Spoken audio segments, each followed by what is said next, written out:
Hi there, I'm Karen Dunn of KMD Productions. From the equipment manufacturers to the engineers to the business people behind the scenes. Over the years, every member of the pro audio corner of the music industry have become family to me. And it's my job to bring the whole eclectic crew together. Each episode, I'll introduce you to one of these characters and open a window into my world of creating community in pro audio. Thanks for tuning in to One and Dunn. Today, I'm talking to record producer and recording engineer, Chuck Ainlay. Hi, Chuck. Hey, how you doing, Karen? I'm good. How are you? Awesome. Good. Hey, I have a whole list of questions to ask you, but I'm going to start with this, and it just happened today. I got a text out of the blue from Tom Menrath, and he wanted to go have lunch today. And I said, well, I can't. I'm really sorry. Fridays are usually pretty empty, but I'm doing my podcast with Chuck Ainlay at noon. So he says, fun stuff. Tell Chuck I said hello. I love his cartoon character voice. Okay. What is that? Well, I tell you, I don't know what that is because, you never really hear yourself the way you actually sound. But people have all my life made fun of my voice. So I think it's just what comes out of me probably sounds different than what I look like. I don't know. But I don't know. I've never heard kind of gotten used to it now, being in headphones on Zoom and stuff like that. I'm starting to hear myself more. And so I'm okay with it. I thought he was talking about an actual, like you imitate someone. Oh, people imitate me. Well, it's easy to imitate Southerners, right? That accent. I wasn't always a Southerner. Yeah, but you got that Southern thing going now. Well, you kind of got to, you got to live in that good old boy network. Yeah. So, and I understand about the whole voice thing because now I've been doing these Zoom things for a while, almost 2 years. The first 6 months, it's like, I would ask people, do I really sound like that? Really? That's what I sound like? It's so weird to hear yourself. It really is. I understand, why John Lennon always wanted his voice changed, Yeah, I totally get that. So I think we probably met at the TEC Awards. That's where I think that we start becoming friends. I would say, those were fun times. Yeah, and we always you always put a bunch of us cool people. I guess I got to sit with the cool people. Well, you were one of the cool people, so yeah. So one of my big memories having you and the other, so George and Eddie and probably Elliot and Al. There was one TEC Awards in New York, and for our Career Achievement Award, I won't tell you who got honored, and I'm not going to tell you who the singer is. But the singer came, and she wouldn't come to rehearsal, and she wouldn't sing the song we really wanted, but then she sang what she wanted to. And then I'm sitting there with all you guys, and I'm listening to it, and I thought she sounded horrible. But I thought, what do I know? Of course, she probably sounds great. So I asked all of you at the table, does this really sound as bad as I think? And all of you said, yes, it's horrible. So it was nice to know that my sound is not completely off. No, you got a good ear. Got a good ear. So this certainly got a good judging in character. So that's why we're friends, right? So what are your memories about TEC Awards? Because you've been to quite a few of them. Do you have any special ones that stand out to you? Well, I remember the chicken was always really bad. That was not what I thought you would say. That rubber chicken that they always give you. No, I remember having. One time I remember I got up and announced ancillary something or another. Ancillary equipment, technology, And I just before I had gotten up there, I think Neumann had gotten a TEC Award for one of their microphones. So I go to the bathroom. I had to go wee.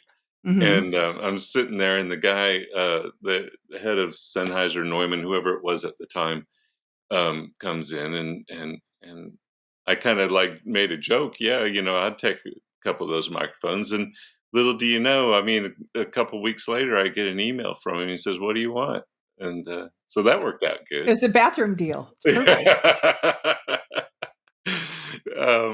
But no, I mean, obviously there was just all the great times hanging out with Elliot and Al and Eddie at those, and we always had our wives. So Rose was Yeah. there, and my wife Well, Jo, and sometimes. so it was, they were just fun times. I remember an after party thing that we went to, and Barbara Orbison was there with my wife and me, and we decided to go have a smoke in the bathroom. So I think I'm in the women's bathroom, and we decided we're having a smoke underneath the sinks. So we're cuddled underneath there under the sinks, and I'm thinking, geez, this is kind of weird. This is Barbara Orbison. uh, Yeah, it's funny how you just end up with people that you just never think you will, and it's such a cool experience. yeah, yeah. So I've told everybody, I've worked on all the tech awards, and I've told everybody from the beginning that it's hard to explain what's so great about the tech awards. And for me, what it is, it's not that we get a huge amount of press, or it's not that. It's the fact that it's a community. It's these people who come together and they're friends. And it's just so cool to be in that room. And when we can talk people into going, you're like, whoa, this is cool. And they come back every year after that. But what's always so great about those things is, yeah, seeing the people that you don't see all year long, and I mean, you're kind of an odd bird doing what we do, right? I mean, Right. you have to be willing to sit a lot of time by yourself and get into sort of the microscopic stuff, and so we all go a little nuts, and when we get a chance to kind of be together and hang out and have a glass of wine or two together, it just it's kind of like it's just the best of times. And then you always had a great band, and just yeah, it's awesome. Yeah. Um, so a big thing for me, since this whole thing started, is just the thought of community. What does community mean to you? And a lot of what I do, like the speed mentoring, is to bring the community together to mentor other people and just to make sure that we're still moving forward. So I want to know, what does community mean to you? um well, Nashville is a where I live. Nashville is an interesting place because until the sort of pandemic, we actually had more of a tighter community. I Mhm. mean, there's a bunch of engineers that I guess you would say I'm in competition with in town here. But we like about once a month, maybe once every 2 months, we organize a dinner where we get together and hang out, and we talk about softball with the kids, or all sorts of things. And of course, it always ends up getting into techiness, and what piece of new Right. gear is out Right. there, or do you remember this so and so, and I mean, Right. it's so we do that, and we've always shared a lot of ideas, so I think this is a unique place, Nashville, and I'm hoping that things get back to a little bit more like they used to be. I was just thinking, gosh, I mean, for 2 years now, I've just been mixing by myself and not really having anybody come in, and and part of what you miss in that is that when you have someone kind of listen, your ears kind of listen with somebody else's ears, Right. if that makes sense. Yeah, it And does. I know I've gotten off the subject of No, no, this is, community, but it's harder because you don't have that objective um, input, and you also aren't as objective yourself. So and we were talking earlier before we started about you having to send mixes to people, and how it's going to change a little bit from what you're hearing in your studio just because of the whole nature of it, right? So to not have someone like in with you, sitting next to you, listening to it and giving their perspective in real time, I think would be really hard. absolutely. I mean, in particular, this person that I'm working with, I mean, I find him extremely challenging, which I love. I mean, it's like a great thing, and it makes me better. But the minutia that you get into gets really difficult when you're sending mixes back and forth, you know?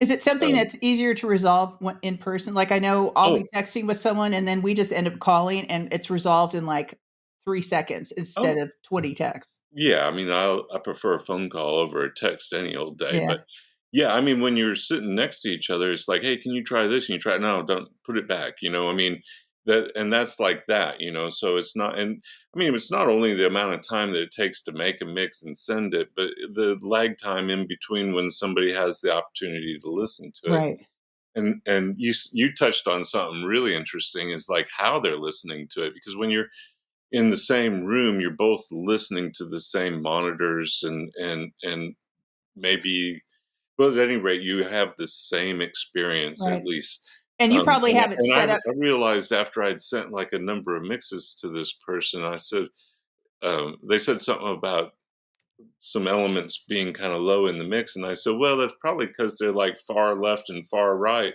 And he goes, "Oh, really?" He said, "Well, I'm listening on my phone." I go, "What, with like headphones or earbuds?" He said, "No, the speaker on my phone." And I'm going, "That's how you're judging the mix?" It's like, wow.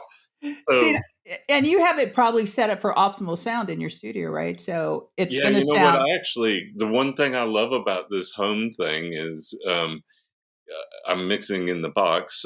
So, um, you know, I don't have that big ass console underneath Mhm. the speakers with the sounds Yeah. reflecting off of, and it this room just sounds amazing. I mean, this it's just a pair of monitors and free field, and it's like I don't need to put a subwoofer on them or anything. They sound perfect. I was like so impressed with having a space and everything. And the new tools that we have, you know, the new plugins and things, it's going to be difficult if somebody says, "Hey, I want to mix on a console," to go back.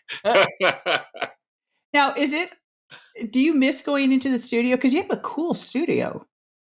Well, I do miss going into the studio. I miss the hang, you know, I miss Yeah. the kind of you know, walking in and like talk, you know, going into the shop and talking to the guys in the shop and just, you know, and then having, you know, the assistant kind of bounce things off of and Right. you know, people that are working in the other studio dropping by and saying hello and you know, who you might meet on a bathroom break, you know, again, we go back to that. The theme of But today. you know, I mean, it's like there's something about, you know, just having your, road cases in the hallway and people seeing your name on the road cases and Yeah. going, "Oh, yeah, Chuck Ainlay, I think I need to have him do my next record," you know? I mean, Mhm.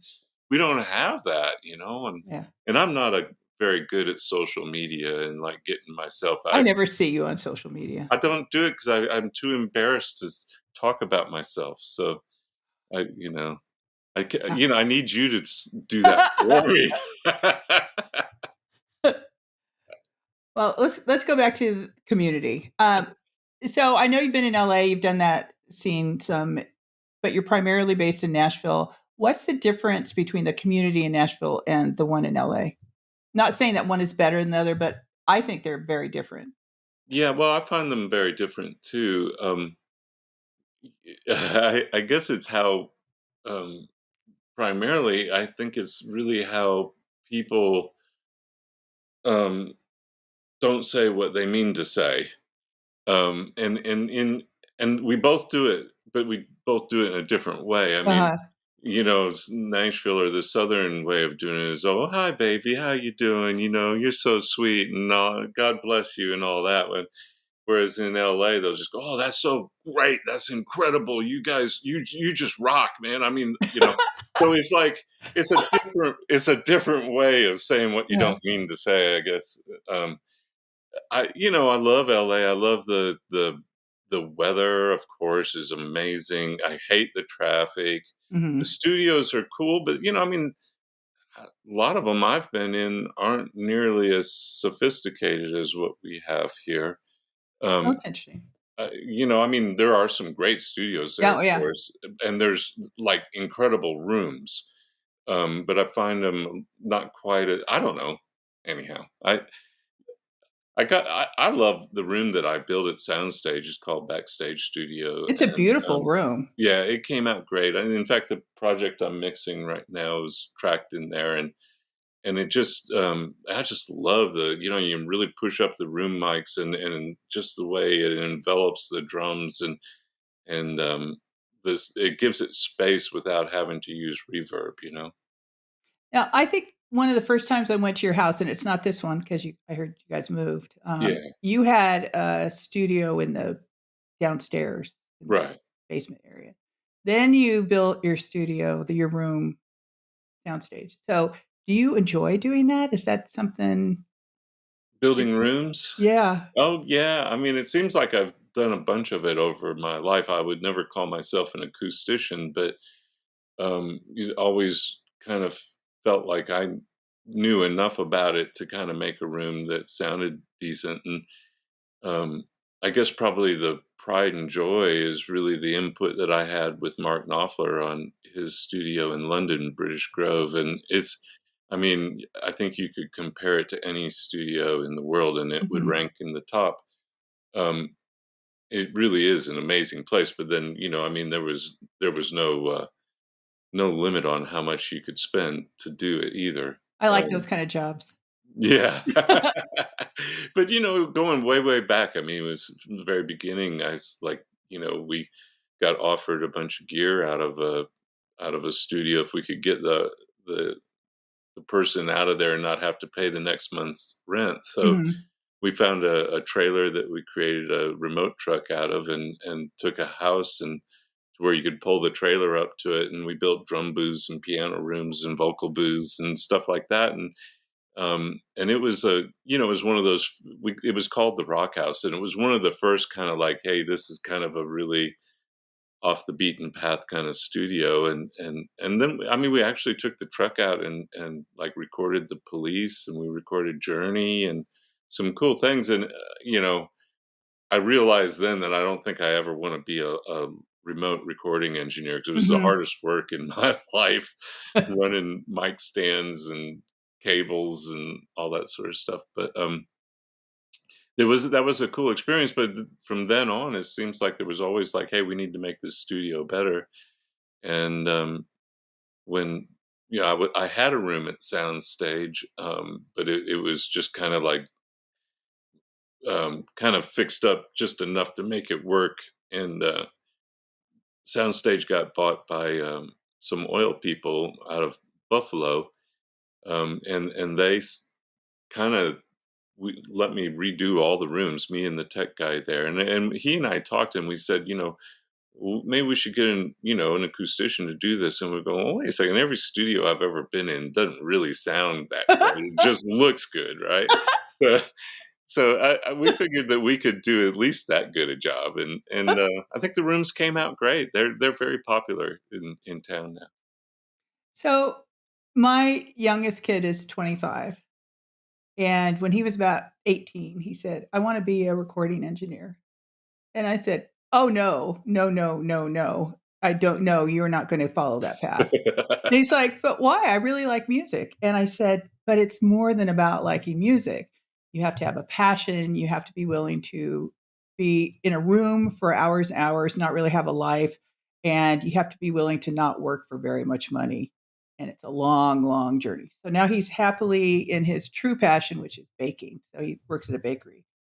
Oh, But I think, and he bakes really good bread. yeah. But I think recording engineers are really unique, and I think there are a lot of people who think, "Oh, I can do that," but you it's not everybody can do it. It's like basketball. It's like, how many people wanna play basketball and how many actually make it to the NBA? It's the percentage is so small. So, what drove you to becoming an engineer? And why don't you talk a little bit about just your whole career path? Okay. Well, I mean, as a very little child, I had an uncle who was into recording, Yeah. and he also was a ventriloquist. He had a couple dummies, and they were beautiful. I mean, this Uh-huh. this goes way back. So, and he was a magician. I mean, he was really good. Every time he'd come by, he'd be pulling quarters out of your ear and stuff like that. Uh-huh. But he had a little tape recorder, and he'd go around to the different family members and make a recording, and they'd send that around, um, to California before you had, you could make a long distance phone call very easily. Right. They would send so people could kind of hear each other. But he built a little studio at his house, and in fourth, maybe fifth grade, I had a little band, and we went and made a record in his studio. And I think from that time on, I was just like, yeah, this is cool, man. I mean, and also that was the time when the Beatles, came out, and the Beatles Mhm. to me were kind of one of the first bands to. I mean, I wouldn't say they were the first, but they made it popular, the idea of making a record in a studio. Mhm. And they were so creative, and each record that came out was sonically better than the one before, and there was like this progression, and so I kind of grew up with that, and it was just thrilling. I mean, and then I think I was about 15 years old, and my parents took me and my two sisters on a trip to Europe. Anyhow, I knew that the Beatles' "Let It Be" album was going to be coming out in Europe before it came out in the States, and Mhm. so every town we went to, I go to the record store and, "Is it out yet?" No, and finally it came out, and I got it, and it was like this. It had the European version, or at least that one, had a booklet in it. It was about that thick, and it was just all pictures, and it was like it was them. There's right now there's the uh, Get Back special going Right, on, right, yeah. and basically there were pictures from that, and it's like, wow. I mean, just looking at the studios and everything, I was like, God, that's what I want to do. And but nobody knew how to do it, how to get into the studio, how to Mhm. become a recording engineer. And so long story short, my father found out about a college in Nashville offering a 4-year business degree in the music business, and they had a recording studio.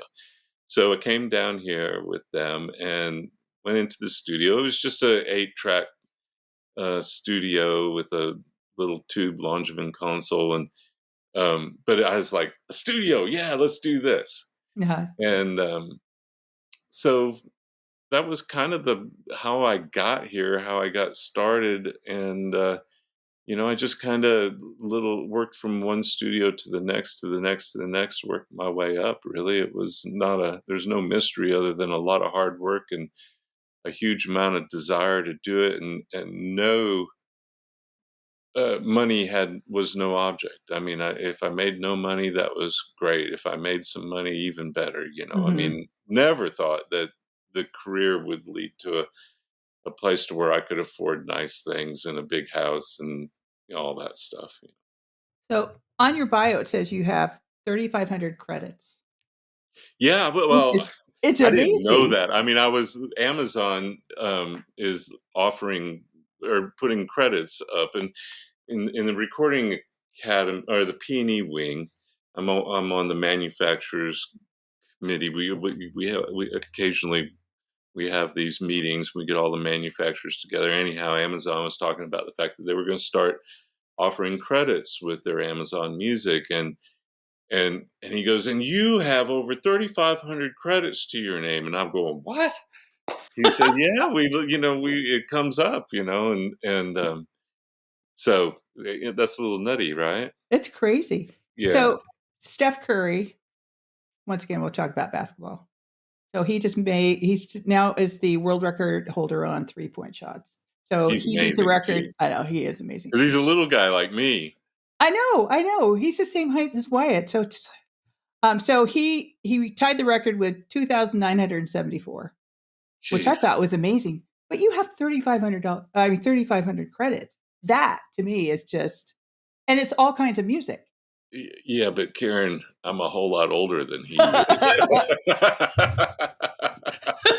You give him a little bit more time, I'm sure he'll beat me. Yeah, maybe. Um, so I talked to Robert Scoville a while ago. He was on one of my podcasts. And so he's been a studio engineer, and then he does front of house. And he decided fairly early on that studio life was not for him. He loved being on the road. Right. So So what attracted you to being in the studio? I mean, is there Um, something specific well, about it? I love the studio. I love the smell of it, especially the crusty old ones that that still have the cigarette smell and the Uh, spilt beer. Actually, I did an album recently with Ann Wilson, and we went down to Muscle Shoals and oh, recorded it hi. in Fame. And I walked in there, and it still smelled like that. It was like awesome. It was like It's God. Um, how does it do that? I went to the I'm sh- there's a big sound stage in Sony in the lot in Culver City, and it's where they did a lot of the Wizard of Oz stuff. And I remember the first time I went in their room, it's empty, but you go in there and there's just a certain vibe, and yeah. it's just so amazing. I got to go when I was over working with Knopfler. We went over to Abbey Road just to kind of check it out, and so I walked into that room where they did most of their stuff, the Studio B, and I mean, you could just hear how why those records sounded the way that they sounded, because it just had that deadness, but it was live but dead, and Uh-huh. just you could just hear it. I mean, and you could feel it, and it was like, man, that is a really special place. Yeah. And I think studios for me just hold that mystery that there's a magical quality that something's going to happen in here that because it's the combination of lots of different people coming together in a space, Mhm. and just the unspoken words and the creativity that happens. And some rooms have it more than others. Some rooms just feel more like, hey, we're going to make a record here. Yeah. um but I love it. I love seeing the blinking lights on the outboard gear and the meters moving and the faders moving, and I know it's like silly, but I still love it. Yeah. No, that's why you're still doing it and you're still doing so many good things. Um, so do you have a favorite artist that you've worked with? Someone who's inspired All you of the them. most since you I was trying to make it so it's not like there are bad ones, but just maybe ones that have like you work together really well and you've it seems like there are a lot of relationships in the industry where there's an artist who engineers build more than just a work relationship. It more becomes like a family kind of relationship. Yeah, well, there's those ones that are kind of um, that I don't know that you ever get to be like best friends with an artist, Right. because they're always slightly kind of on another pedestal from you. Mhm. At least I hold them that way. That they're one level up, and there's a place to where you can get really close, but there's a place that you don't cross. You don't go on up there. Mhm. And but saying that, I mean, I have had a really really long um, career with George Strait, and he's just one of the most genuine people, one of the nicest, most down to earth. I mean, you take the cowboy hat off of him, and you wouldn't even know who it is. I mean, we Uh, we do these records, and generally, I mean, for the last bunch of them, we've recorded down in at Buffett's little studio. It's right on the docks there in Key West, mhm. and it's just like it's a white Brico block building. It used to be a, a shrimp house where they put the shrimp, a Uh-huh. cooler basically. Anyhow, so it's indistinguishable. It's just this white building, and everybody knows it's Buffett's studio. And of course, when we're in there making music, we have to have guitar amps out in a trailer because Mhm. there's not enough space in there to have the guitar amps in the room. So, there's all this noise that goes on. And anyhow, George will be sitting outside the door, with his baseball cap on, and people come up to him and they'll go, "Is he in there? Is he in there?" Like referring to Buffett, right? Uh-huh. Uh-huh. No, it's just he'll go, "No, it's just some country artist from Nashville." He must But love that. no, he's super great. And Mark Knopfler, of course, I mean, had a long, long run with Mark, and he's just he's taught me so much over the years about making music the most important part, not trying to, climb up the charts with Mhm. your record. That if you make a great record, it's got a shot at doing something on the charts. But if you're just trying to chase the charts, you're always behind. So he's taught me so much about that, and just a great super. I mean, he has no problem wearing a pair of jeans with holes in them, and not because it's like cool, just because he's not like trying to put on airs, Uh-huh. and just yeah. I mean, Leanne Womack. I mean, her voice. There's something about the harmonics in her voice when she starts singing that it just it gets me. I mean, it's just like kind of like Emmylou Harris. I mean, that just the beautiful sound that comes out of them. You know, well, God, there's a million of them. Recently, I mean, I'm working with Peter Frampton a lot right now, and Uh-huh. again, just super genuine He's a very nice person, guy. I really like him. super nice Really guy, nice, yeah. and so underrated as far as a guitar player. But he just said he put a book out recently, and here's a little plug for his book. Hang on. Here,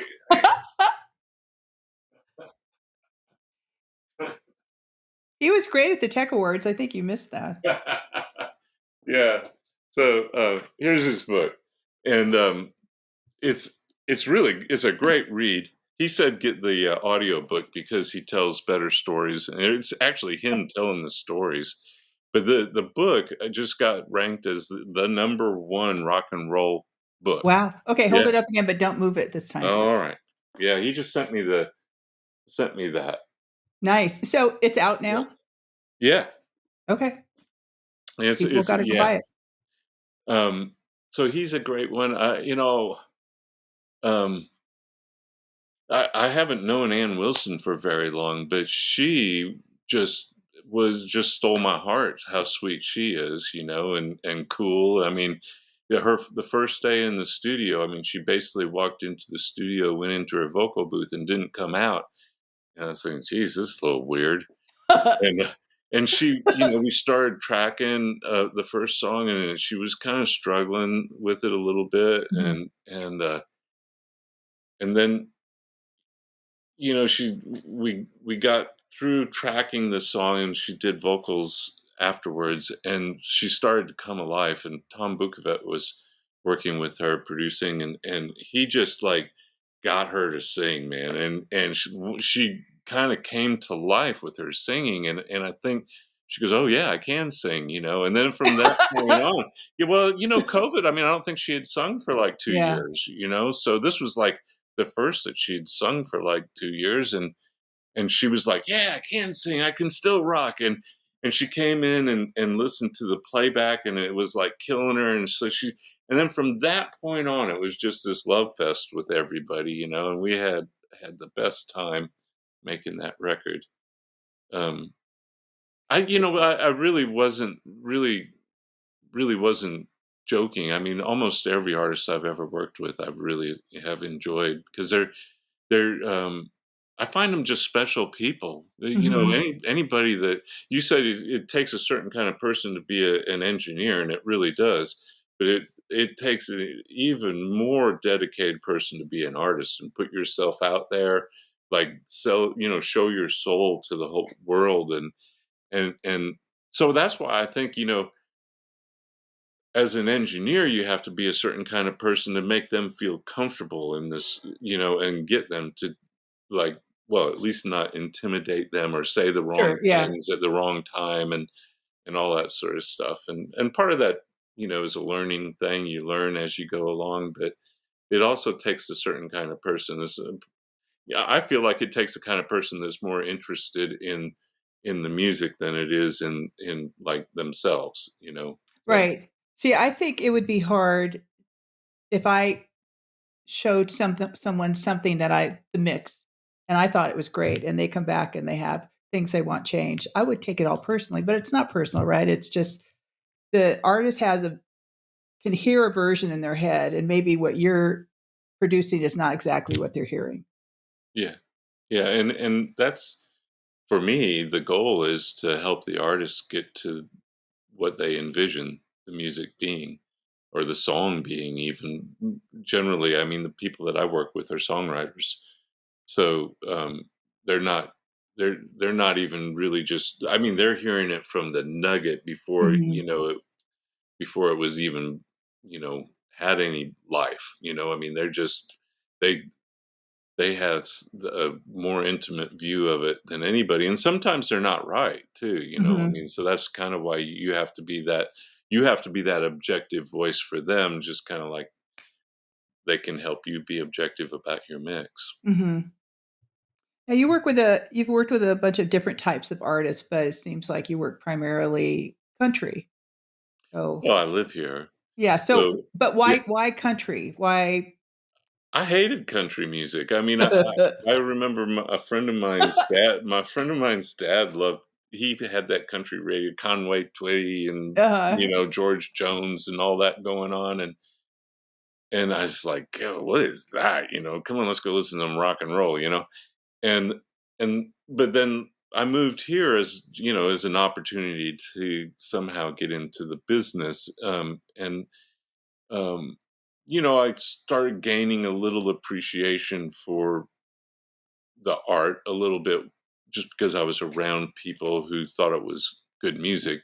Right. But for the most part, I didn't. I mean, to me, country music that was cool was like Poco, or Flying Burrito Brothers, or I mean, Graham Parsons or Emmylou Harris, or Uh-huh. I mean, the kind of, I guess you would have called it California country, or I don't know, Yeah. but it wasn't what Nashville considered country music. Right.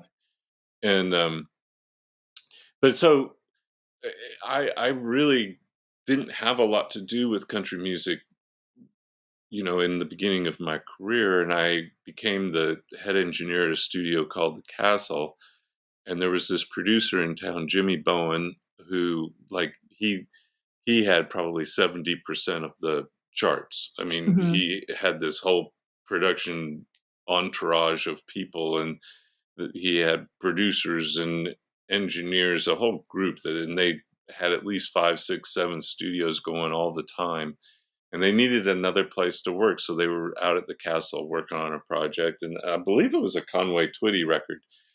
And at any rate, the engineer was mixing, and I was kind of assisting. I never really assisted either, but in this situation, somebody had to assist, so I did, and I was terrible at it. I was a horrible assistant. I really was. I was a horrible assistant.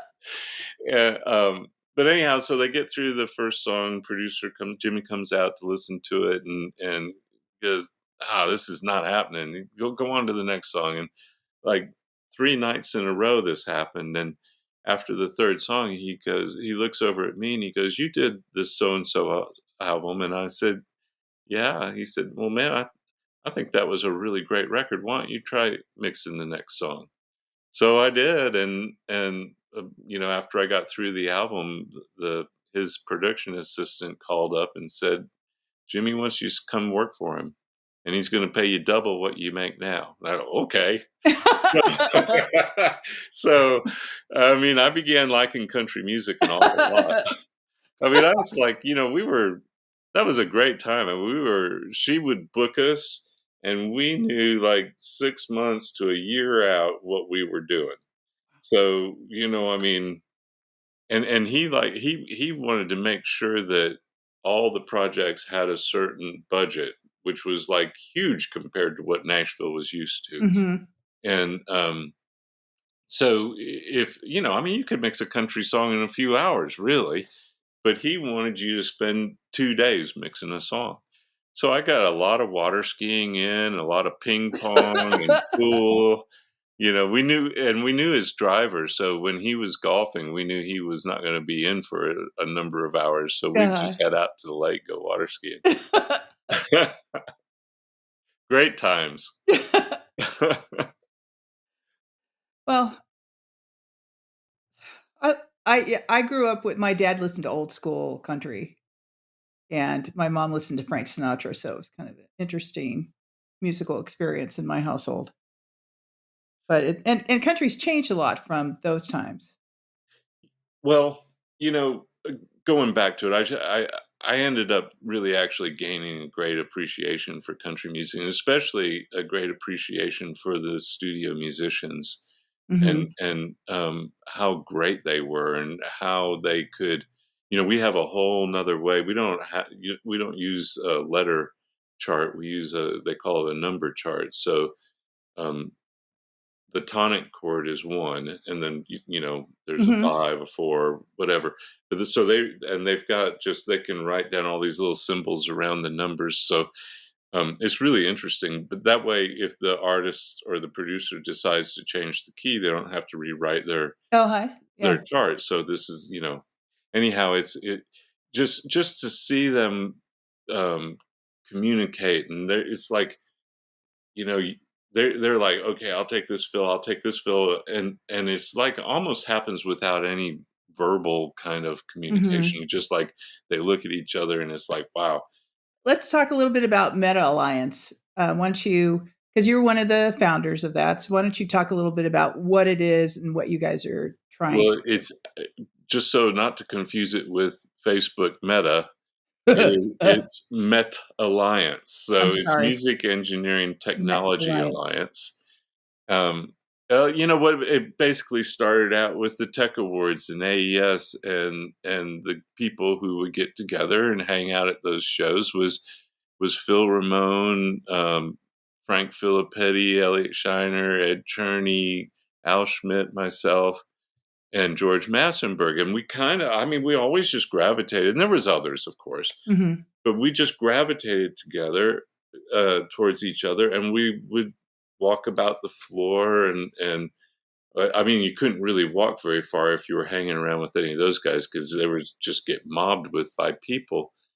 But we got to talking at these shows, and it's like there's all this gear, and if you read the magazines, it's all good, Right, or if you listen, I mean, so who's to tell the musician or the budding engineer that those speakers really aren't any good, that you ought to have these speakers, or that this is a great microphone that you can use it on anything. And the reviewers from, well, I'm going to get in trouble if I say this, but most of the reviewers are not really professional engineers. They're right, people who got an opportunity to like play with some gear, and they wrote a review for Mix Magazine or Audio Media or whatever. They right, may not even exist anymore. But so that our idea was, hey, why don't we be the voice of reason? We actually use this stuff, and if we like it, we'll put a certification on it.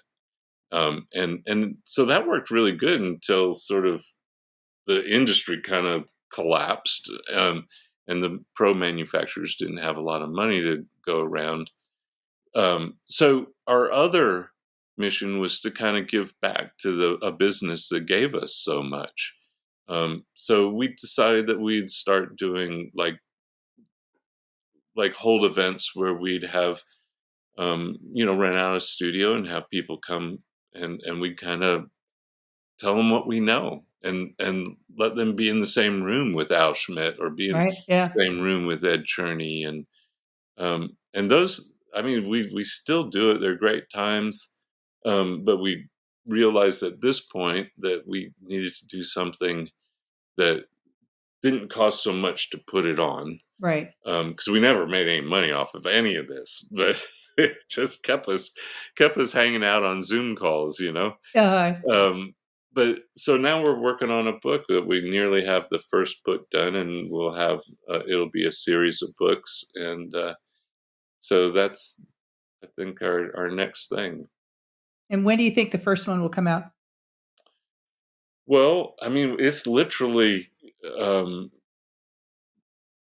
literally penned for the most part, and it's really just about kind of putting in place, promotion, and getting it out there and getting the right um, home for it. I believe we're going to self-publish because Hmm. you can't make any money if you go with one of these book firms. So, but it's going to be different. I think it's ebook format to begin with that allows us to do a lot of cool things. And you can update it all the time, right? You can update it, but also, obviously links and Yeah. ways of using it. So, without giving too much away, because I don't want somebody else to go do it before we get Oh, it that's out. true. I was just trying to get some promotion for it. All right, I love you. Well, your name has come up, believe me. I talk a lot with different people about work-life balance, and that seems to be kind of hard because a lot of people work a lot. So I know you water ski, which I don't get at all because it's in a lake and not the ocean. But and then and you have a motorcycle, which seems to be such a dominant thing in the industry. There's so many people who ride motorcycles. So first of all, what kind of motorcycle do you ride? Well, I ride a BMW. I guess that's because I'm techie in nature. But it's the best motorcycle anyhow. So And you only have one? I only have one right now. I had more, but when we moved to this house, I was like, "Well, do I really need to have all those bikes in the garage and keep my truck out in the you know?" So, it wasn't intentional actually. I needed a new front tire on one of them, and I took it in to be repaired. And when I was walking, of course, I strolled through the showroom, and it was it was a used bike, but it was like the 90th anniversary edition of the the RT. So Mhm. 1200 RT is what it is.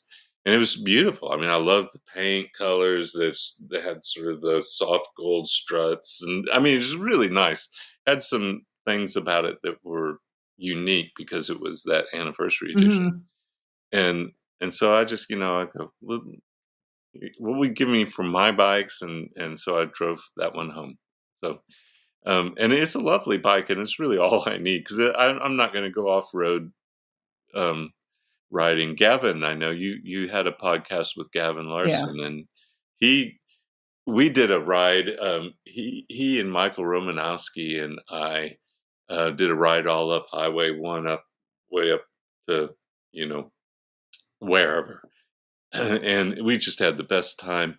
We were. It was kind of a trial thing. We wanted to do something with the P&E wing, and do like a benefit, and the money from Mhm. the ride would go to to music cares. But the Recording Academy wouldn't endorse it because they were worried about liabilities. So we Yep. just did the ride anyhow. And so I think we'll probably one of these days we had planned to like kind of expand on that, get Ivana Manley and all the bunch of them to ride with us, and then COVID happened. So Yeah. we'll do it at one of these NAMMs or something. Yeah, 'cause Gavin and I were talking about it Y- again. Yeah. So Uh, anyhow, we called ourselves the Wing Nuts, the P&E Wing, and because we're nuts, Nuts. and I think it was a great little name for us. Although Yeah. Michael Romanowski said the other day on a Zoom call that that has negative connotations to it for well, at least if you're not in agreement with the right wing. So.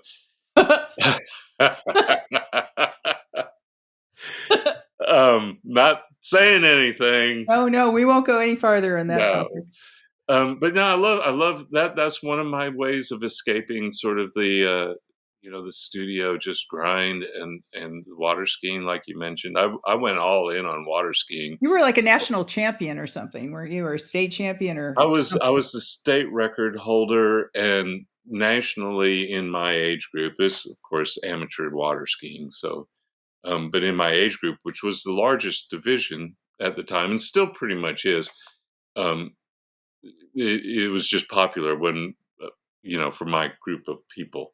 But Uh-huh. anyway, I got in the top 10, so that's pretty good. I think I did. That's really I good. broke the record, and I was kind of chuffed about it. But it takes a lot of commitment. I, l- I bought a house on a lake, and I would ski 2-3 times a day. In the morning before work, come home, and if I could, and ski in the evening, or if I wasn't working, then that's where the 3 times a day would come in. And Uh-huh. I mean, it really, you couldn't go on vacations. You just kind of had to be all in. So Right. I kind of am past that now. What is So it about water skiing that you liked so much, though? it's the thrill. I mean, I think people think of water skiing as somebody riding behind a boat out in the Mhm. ocean, jumping off of waves and that sort of thing. Uh-huh. But competitive water skiing, it's all you're skiing behind a boat that's got a big V8 engine in it, and it's an inboard, and it's just built to pull water skiing. It doesn't do anything else, and it's got GPS cruise control on it. So, I mean, from one end of the course to the other, it's always within a thousandth of a second. I mean, Wow. it's so the boat's not going to give you anything, and the driver Mhm. tries to drive as straight a line as possible. So it's all about and um, you and the elements, because the water's never the same. There's wind, there's sun in your eyes, and you're going around these buoys. So the boat maintains exact speed, and you have to round one buoy and then go around another buoy and the next. And if you run the pass, you shorten the rope, and so it gets harder and harder as you shorten the rope. And as you get into the shorter line lengths, I mean, you're actually doubling the boat speed. So you're going 70 miles an hour as you're crossing the wake. Uh-huh. Obviously, if you mess up, a face plant really hurts. Yeah. Wow. Yeah. So I've busted an eardrum once. And I kind of learned how to fall and not do that again. Yeah, I can't imagine that'd be really good for your line of work. No, I was a little worried. I went to the ear doctor, and the ear doctor's. I said, "Well, is it going to be all right?" He said, "Well, I don't know. Could have nerve damage and not be able to hear out of that ear." But unfortunately, it came back. Yeah. It's my better ear, really.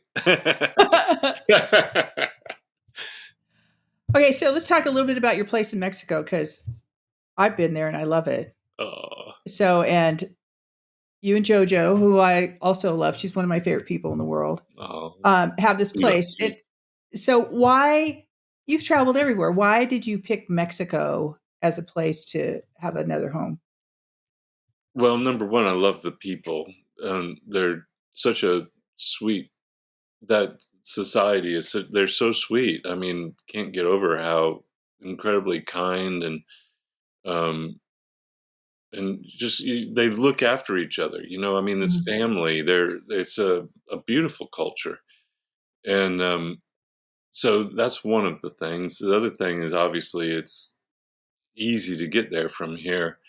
So It's a straight shot, right? yeah, It's from here, the island that we're on is Isla Mujeres, or Island of Women, and that attracted me. But the Spanish named it that because the Incas had all their temples on the island, it being the easternmost part of Mexico, and also a place where they could mine salt on the lakes there. So Mhm. anyhow, it was a very special place to the Incas, and so when the Spanish arrived, they saw all these temples and the women goddesses, and so they named it Island of Women. So, but at any rate, it's easy to get here. It's a straight shot from Nashville to Cancun, and then you just take a 20-minute beautiful ferry ride Yeah. over to the island, and then you get on the island, and it's nothing like Cancun. It's way more bohemian and inexpensive, and yet I mean, there's you know 5-star hotels and restaurants and The food is everything great on. there. Yeah, you can spend some money if you want. Yeah. You can also get 3 tacos for $1. I Yeah. mean, it's like is and a lot of like the ceviche is so incredible. And anyhow, we've made friends on the island, as well as we have friends that also own homes on the island. So um it's a community for us, and it's like the thing that I love about it, and I mean, I go back and forth. Well, why do I need to have a vacation home? If I didn't have that, I could be going anywhere, and just think all the places I could go for the amount of money I got into this house. But Right. when I want to go on a vacation and we go down there, it's like what you're gonna, the trip, how to get someplace, it's so it's like you're on vacation the moment you get on the airplane. It's like you just go, ugh, I'm on Yeah. vacation. It doesn't take that 2 or 3 days to acclimate to being, Right. on a trip. So I think that's where it's at for us for now. But who knows? The Yeah. island's getting busier and busier. So don't know. But I like you're at the other end of the Yeah. island, so I like that a lot. Yeah, And it's our house. It's it's a one-bedroom house, as you know, uh, and so it's great because when we go, it's just Joe and I. We go and we don't have to invite any friends to go along with us yeah. because there's only one bedroom. I'm sorry. So my trip there was my last. I couldn't go to Hawaii last. I usually go with a friend to Hawaii after TEC Awards, and it wasn't going to work out. So you graciously said, "Find the date, and if it's open, go." And that was my last trip before everything shut down. And I Oh, remember being at Cancun, waiting to come home, and they had people, and they said, "Can I see your passport?" Took my temperature, and then put a red dot on my passport. And I thought, oh, maybe this COVID thing is a little more bigger than I thought it was going to be. wow. So, I Yeah. mean, if it has to be a last trip for a couple of years, that was a very good Well, thing. then they shut the island down. I mean, because an outbreak on the island would be devastating. They don't Yeah, have the hospitals and yeah. I mean, so they shut it down. I mean, they unless you were a resident, you couldn't get on the island for months. Um, and now that I mean, they've most of the people there are in Mexico are vaccinated now. They're Mhm. so much better about it than we are. About like everywhere you go in, they like take your temperature. You got to walk through a little disinfective little puddle to on your get your feet Mhm. clean, and they squirt something in your hands, and who knows? It probably cause cancer, but anyhow, they are really serious about it, and Uh-huh. like even like riding around on the scooter, like if you don't have a mask on while you're riding around on the scooter, the locals give you the Wow. nastiest faces. It's like, where's your mask? See, but I like that kind of environment right now. Well, yeah. I mean, they're smart. Yeah, Like I said, it's really, I mean, they got to have tourism because that's their life. But right. at the same time, an They don't outbreak want to would just die. Yeah, be devastating. So, yeah. Okay, 2 questions left. One is this we'll make this a student-oriented one. So you give back a lot. You do my speed mentoring classes whenever you can. Um, and I know that, students wanna know how you got to be where you are and how they can do it. So, and what they need to bring to it. I talked to Andrew Sheps the other day, and he said everybody can learn the skills, but it's not really that. It's the ability to hang and that yeah. kind of thing, which we've talked about in speed mentoring. So is there one or two particular characteristics that you think that the students need to be able to succeed in the business? Well, Andrew's a perfect example of somebody. If you know Andrew, that's my dog trying to get in. Bring He was in the podcast too. him in. But he's such a lovely guy. I mean, the first Yeah. time I met him, I was like all in. This guy's like awesome. And besides being a great engineer, he's like he just exudes that like, hey, grooviness. Yeah, he does. And He is he- definitely very groovy. yeah. And I like that. I mean, I like Yeah. that. He's cool. Um, I think there's all different types of engineers. I've seen the very techie ones, the very music oriented ones, the ones that uh, that are kind of very self promoting, and I still like we talked about this already. I find it's like the desire has to be there, the all in, like kind of like me and my water skiing. If you want to be good at something, it's got to be like all in, and that's pretty much what you got to be, at least to get started. I mean, Yeah. you have to, like, if it means like working as a bartender so that you have some dough so that you can go, into a studio and hang out for free. You do whatever it takes, to like be able to just be there and get in. Um, my path will be different than everybody else's Right. path. It just is going to be that way. But I saw coming up, I will just say this to those who find it difficult and thinking that it's not going to happen for them, that I saw so many of my friends kind of like it happened for them quicker than it happened for me. And I just hung in there and just kept at it and kept, saying yes. I mean, have a you have to be able to just say yes and not be afraid. That's a quality. And you have to have a very thick skin to, like, when you get put down, that you're going to keep trying to get back up. I mean, those things are really important. But getting back to what I was saying, I saw it happen for others quicker than it happened for me. And I was thinking, wow, I mean, I know I've got every bit as much talent as this person, and probably more. And why is it happening for them? And I don't know. It's just that Sometimes it's just you're luck, right? a lot of it's luck and being in the right place at the right time. But I will say, being prepared so that when the time does come that you have something to offer, um, then that's really important. So for me, it was like I was aware of a lot of different kinds of music. I mean, if you look at my record collection, it's so eclectic. I mean, nobody would really want to listen to my record collection. You know what I mean? I listened to a lot, everything. I mean, Uh-huh. it's kind of really weird. I look at it now and I go, why did I buy that? But I wanted to know about it, Right. nowadays you have streaming, so you can listen to all kinds of music. So I suggest really kind of listening, um, and not like on the most recent speed Zoom. There was a kid, and he was all into speed metal, or I don't, Heavy yeah, metal? huh? Heavy metal? Well, it wasn't heavy. What did he call it?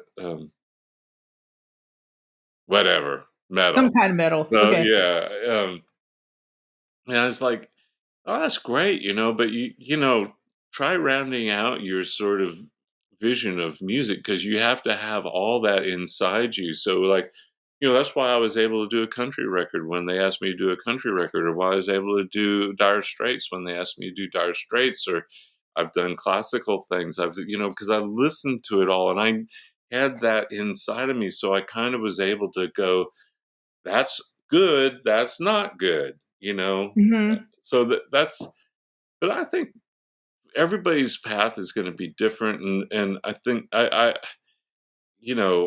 look at the opportunities available now that didn't exist when I was a kid. I mean, Yeah. everybody's got equipment you can make a record on now. And I mean, that just didn't exist when I was a kid. You had to be in the studio. Um, so I mean, the opportunities are out there. It's what you make of them, really. Mhm. Um, and the opportunities to put music out there for people to hear, it's just so much greater too. I mean, there's nobody saying that you have to spend $300,000 to make a record anymore. Yeah. I mean, great if you can, because you really can do some cool stuff with that money. But it's not necessary. And so the opportunities for young people are just enormous, and it's just being able to stay in there and do it until something happens for you. And also, I guess you just have to be a likable person. Yeah, that helps. You know, I I always also say, one thing is good hygiene. I mean, you really take a shower before you come to work in the morning. I mean, nobody wants to have somebody with, uh, you know, like stinky armpits sitting next to them. And Good somebody advice. on one of these things, somebody said, "Yeah, nobody wants to smell your patchouli oil, you know? I mean, just go light on the patchouli oil, you know?" Very good. Okay, last question. This is actually one of my favorite ones, and I ask everybody. Okay, I'm going to come have dinner with you. Where are we going to go? What are we going to eat? What are we going to drink? And what are we going to talk about? Well, let's start with the drink first. Okay. Well, you know, speaking of having a house in Mexico, I've become a fan of tequila. So a shot of tequila would probably get us going. Okay. Where are we going to eat? You know, probably someplace not too noisy. You know, my wife loves to go to these places that are all vibey and everybody's chatting very loud and Uh-huh. everything. But I generally prefer a more one-on-one kind of conversation, a Mhm. closer situation where, you know, so I hate it. These restaurants that have the music up really loud, trying to get everybody to talk over the music, and then everything just gets so loud. So Yeah. probably go some places kind of low on the lights, so you don't see all my wrinkles.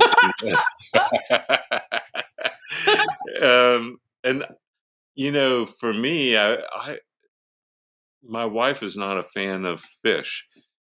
She grew up in London, and I think it's just walking by the fishmongers on her way to school kind of put her off fish. So, but I love fish. So, if I go out, I like to go someplace where I have the option anyhow. Mhm. Um, and we've, you know, I mean, since Nashville's kind of exploded, we have so many new restaurants that I've not tried. So we'd probably go someplace I haven't been before. And I think that kind of goes back to um, my music, my desire to listen to new music all the time. I don't want to hear the same song over and over again. You know, I want to Right. hear something new. So same things. I want to try something new. So we'd probably go someplace new. And Well, we don't know where it is, so we don't know what I'm going to eat. So, what are we going to talk about? wow, what we're going to talk about is what's up in your world. You know, I mean, I like to, you know, don't want to talk about me. And this is a very odd situation because you're asking me about me. And so generally, I tend to try and find out what's going on with you. Okay, that'll be a short conversation. Not so.